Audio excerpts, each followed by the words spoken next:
250 years ago, George Washington made his daring crossing of the icy Delaware River, turning the tide of the Revolutionary War. But all these years later, would Washington even recognize the river he crossed? On this President's Day weekend, environmental correspondent David Schechter has a tale of these United States, then and now.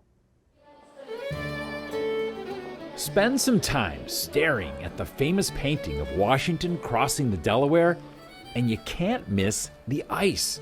It's everywhere. How did cold weather become part of the strategy of that night? It does a lot to impede the crossing and endangers the whole operation, but it actually becomes our shield. Alex Robb is an educator at Washington Crossing Historic Park outside Philadelphia, which marks the anniversary each year. Robb says at the end of 1776, after a string of losses, Washington's army was on the verge of collapse. But on Christmas, with ice forming in the Delaware River, the enemy assumed it was too dangerous for the Americans to cross. They were wrong, and the cold weather handed Washington the element of surprise. His victory at Trenton was a sign that the war could still be won. Looking back, had the weather proven more mild, they most definitely would have encountered resistance outside Trenton. A few minutes can really make the difference between winning and losing a battle. And a few degrees, too, probably. A few degrees, absolutely. At the time, Americans were used to colder winters. We know that from things like Thomas Jefferson's meticulous handwritten weather records. But since then, winter has gotten warmer. Ever since Washington was here, there has been a steady increase. Jen Brady is a data analyst at the science nonprofit Climate Central. Their research shows that average winter temperatures in the Philadelphia area have gone up and down over the years, but overall, they are now 5.5 degrees warmer than they were in 1970. Today is cold and it's snowy, right? Cold, yeah. How can we say that things are changing when it looks like winter? It will continue to snow. There will continue to be cold in cold places, but there will be less of it. The best evidence of our changing climate comes from ice cores. Long tubes of ice extracted out of glaciers in Greenland and Antarctica. Eric Steig is a glaciologist at the University of Washington in Seattle.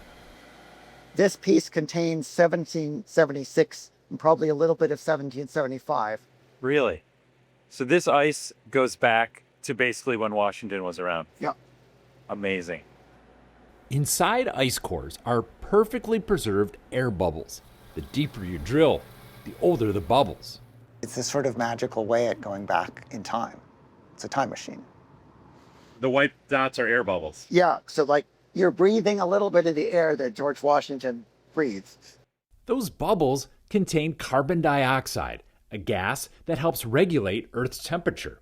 And for 800,000 years, the carbon levels found in ice cores have gone up and down, but never above this line. Not until around 1800 when they started to take off. What changed at that point to make that spike? We began burning fossil fuels and we're doing it really fast. Since the Industrial Revolution, which began around the time of the American Revolution, our cars, factories, and power plants have been burning oil and gas and emitting massive amounts of carbon dioxide. That has led to warmer temperatures, which can intensify extreme floods, droughts, and fires. Seems to me it's good for people to understand things have changed and will continue to change and have an understanding of what to expect going forward. So it turns out, around the time Washington looked out on the icy Delaware, there were two important pictures coming into focus. One, the story of America. The other, the beginnings of climate change. And both continue to shape our world. I kind of like to think about George Washington showing back up in 2026 and saying, What have you done? this is pretty different. Oh, yeah, he would. You pluck somebody from that time period, they would see things having changed quite dramatically.